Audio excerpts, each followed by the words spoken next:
everyone, welcome to Gardening TLC. I am Michelle and today we are in my garden because I have two projects that I need to get done.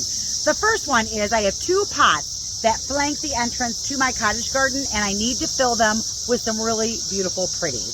So we're going to get that done. And second, I have two gabion tables that I made last year over at the cottage garden as well, and I need to put something on them that's really fun and interesting, but I don't want it to be something that I have to water all the time. So what could that be? Well, you're going to have to stay tuned and find out.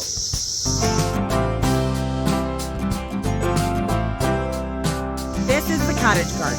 We put it in last year. There's a series of videos that you can watch about this. This was just grass when I started.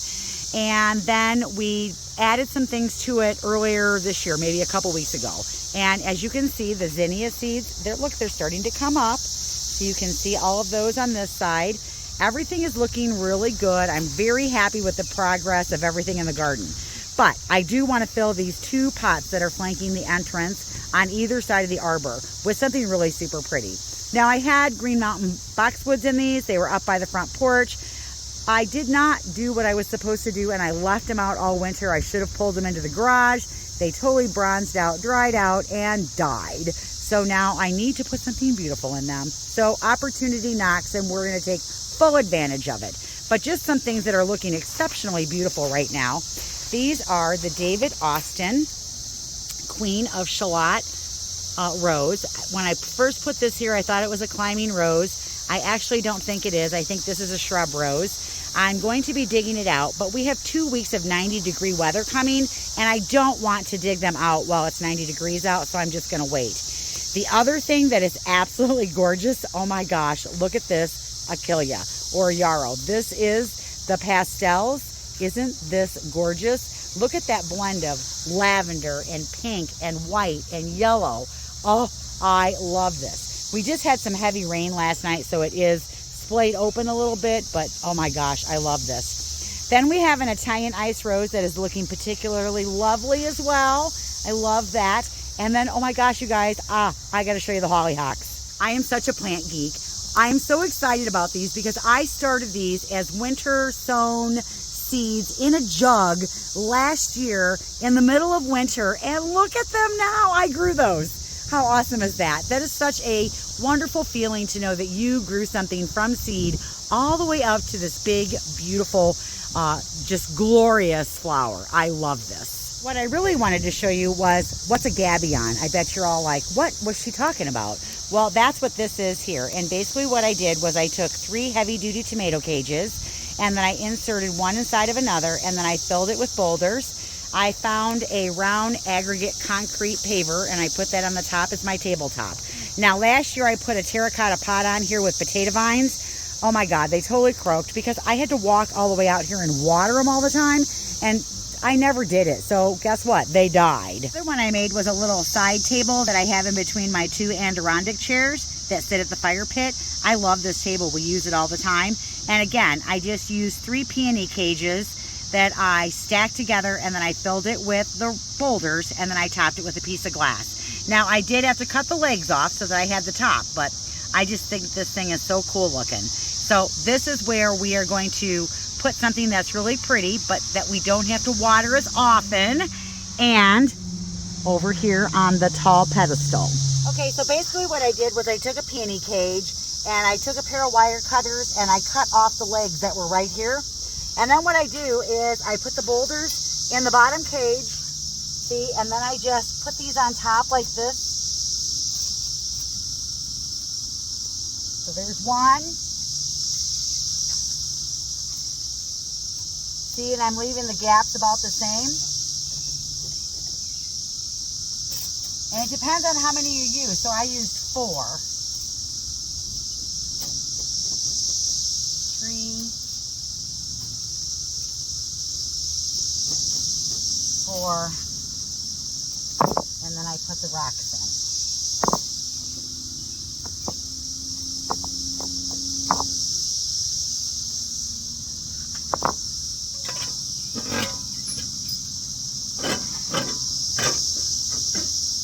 There you go. That's how you make a gabion. And no, I didn't build it crooked. The camera was a little crooked. But I made those last year because I saw it on Pinterest. And I guess for me, whenever you're trying to create a garden, especially a cottage garden, no two are ever going to be the same. You kind of want to incorporate a little bit of you and your personality into the garden that you're creating. I saw that, I loved it, it spoke to me, and I went, I'm putting those in the garden. So I made them, and I absolutely love them. Now, we'll get back to those in just a second. What we're going to do first is fill the 2 pots here at the entrance. So for those of you that are new here, I do own a garden center, and I am a retired landscape designer, but I'm a home gardener through and through. I have been gardening my whole entire life, and it is a passion. I love to garden. Now, I am also a certified Proven Winner garden center, and so every once in a while I'll get different things from Proven Winners that I get to try out. Friday, my consultant came to see me. Her name is Karin. I love her. We have so much fun, and we just talk our brains off when we're together. But she brought me a present. Check it out. She brought me this aqua pot, and this is an insert that can turn any pot into a self-watering pot.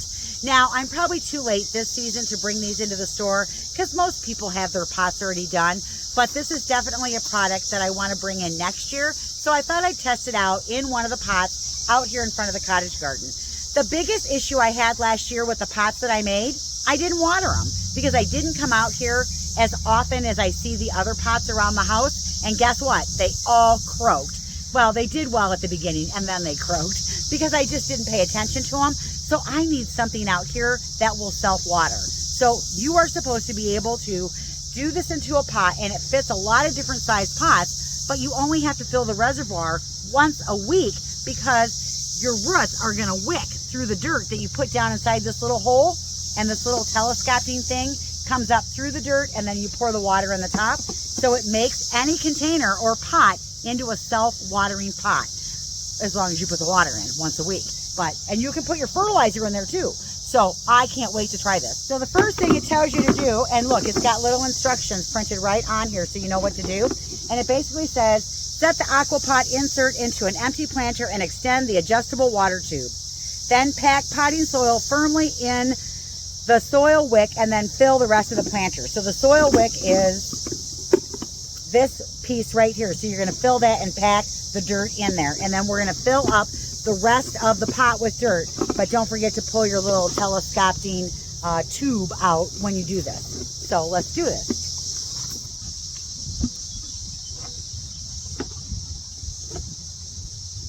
So there it is. I have positioned mine so that my watering tube is over here because my hose comes from this direction. So now what it's telling me to do is I want to put dirt down inside of here and I want to pack it in.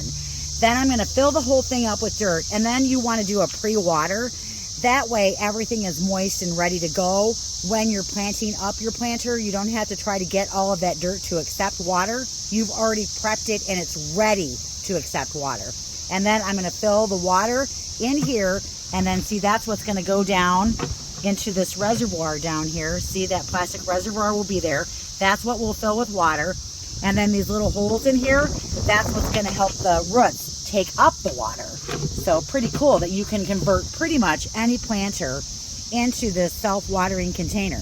The other thing is, if you're somebody that uses filler, it serves as filler as well. So it's kind of a 2-in-1. All right, let's get this done.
I love the way these turned out. So I ended up using a tiny quick fire hydrangea.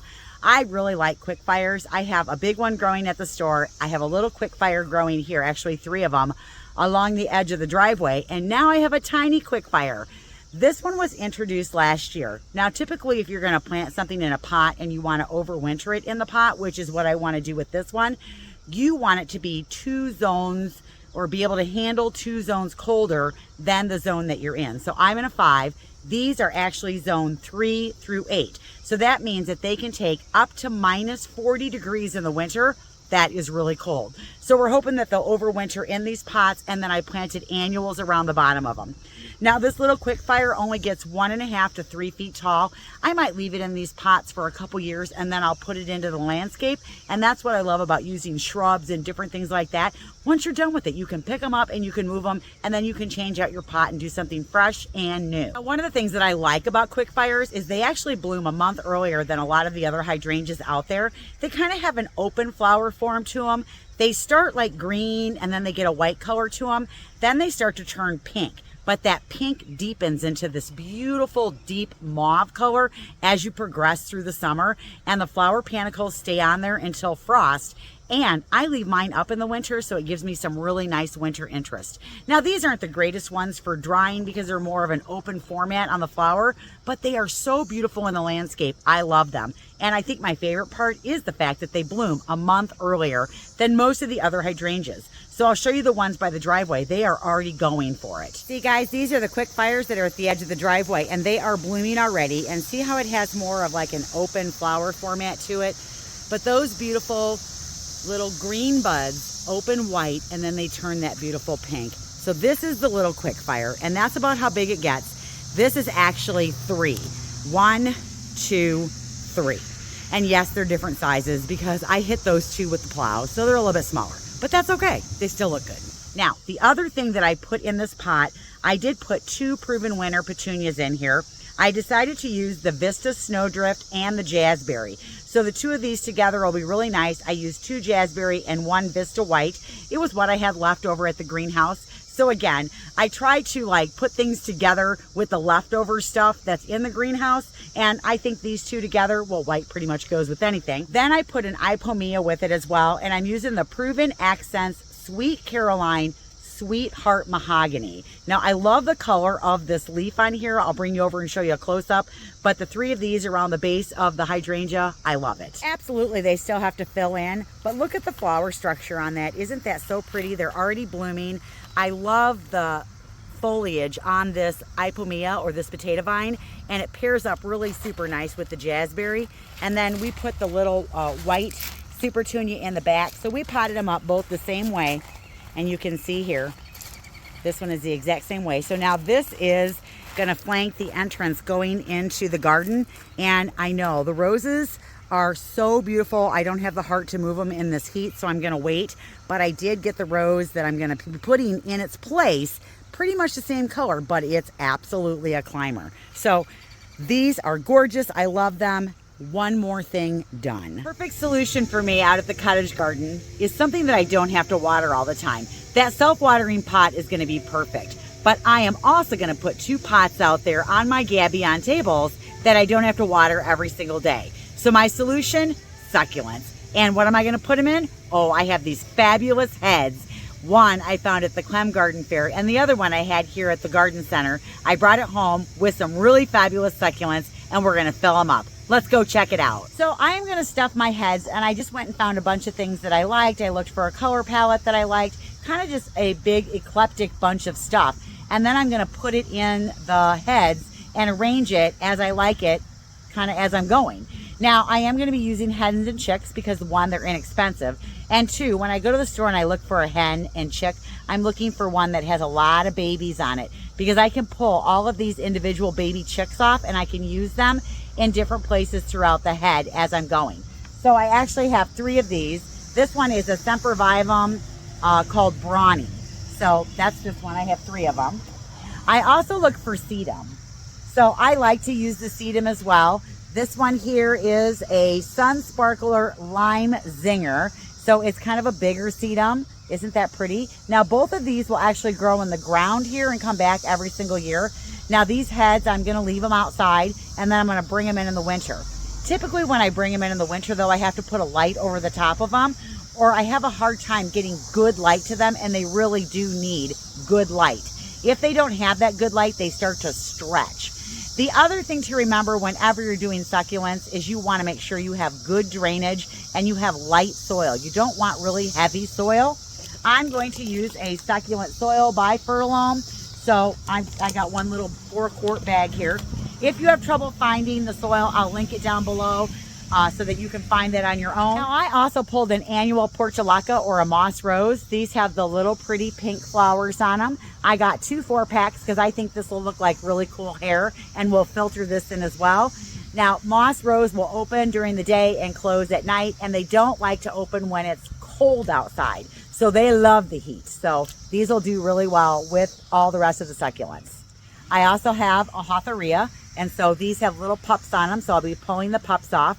It looks like I have 1, 2, 3, 4 pups in one main plant. So I will use all of this. I like the spiky texture to it. It's really pretty. I also have an Echeveria. Now this is an Echeveria called Pearl von Nürnberg. This is going to go in one of them as one of my main focals. Kind of like that rosette piece that's going to be like in the front that we're going to look at. I thought that was so pretty. I love it. And then I'm going to put her in the girl. And then this one I'm going to put in the boy because it's blue, or in the David head. This one is called Bronco, B-R-A-N-C-O. It is also an Echeveria. So isn't that a beautiful blue color? And look, you can see the flower, these flowers. So you can see the flower spike that's going to come out off the top of it. So this will be my main focal in the David head. And then we're going to put these out at the cottage garden on the gabion tables. Now I am going to get my dirt wet before I get going because it helps hold things together. It helps you form it, and it allows that I don't have to water it right away later. And I know the water or the dirt is going to accept the water. So I will get that ready first. Then we'll stuff the heads, and then we'll start putting the pieces in.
love how these turned out. Isn't this awesome?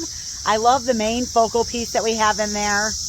And then check it out. Isn't that cool? So there really is no trick to this. It really is just adding different succulents. I like to group them in mass, like the same ones together instead of having like a bunch of different ones all over. Then it gives it a little bit of cohesiveness to it. You tuck the sedum right in there. Kind of looks like crazy hair. I don't know. I love it. I think this is so awesome. So here is David. All right, and here is Eloise. I think she is so sweet.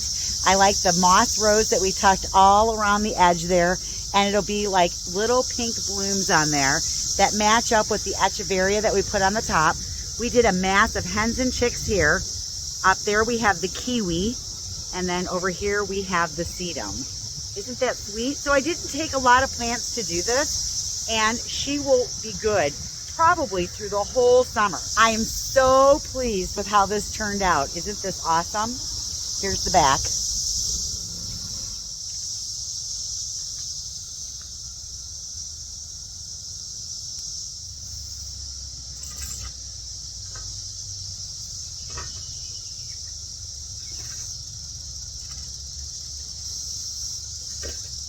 Oh, I love it there. I think it is the perfect thing, and it's heavy enough that it won't blow over. I don't have to water it every day, probably I'll come out and check it every 3 or 4 days. I think he's gonna be absolutely perfect there because he does get some relief from the sun. I'm gonna have to keep an eye on her though, because she really is in a lot of hot blazing sun. So I'll have to check to make sure she's not burning up out here. A lot of times the succulents don't want to be in hot, direct afternoon sun like this. So if I feel like she's getting too much sun and I see some scorching going on, I'll move this little head to an end table that I have on the back deck where she'll get some relief. But oh my gosh, I love this. I think they are so perfect. I love it. There you have it, you guys. 2 really fun projects. I'm so happy that I got them done. I think the pots to the entrance of the cottage garden are primo. I love them. And oh my gosh, I love the heads. Don't forget, Garden Gab is always the second Saturday of the month. And if you have something in your garden right now that is primo and you want to send a picture, send it in a landscape format, the link is down below. I will share those pictures during Garden Gab. Now, I am getting so many questions that I think Garden Gab is becoming too long. And so I am going to be doing a second one, and I will be doing that one live. So watch for an announcement on that. The second Saturday of the month will always be the one that I do where I'm sharing the viewer pictures. And then the second one will be the one that I'm doing that will be live. I haven't quite decided the dates on those, but once I have them, I'll let you know. So you guys, thanks so much for watching. I hope you've enjoyed this video. We'll see you in the next one. Bye, everybody.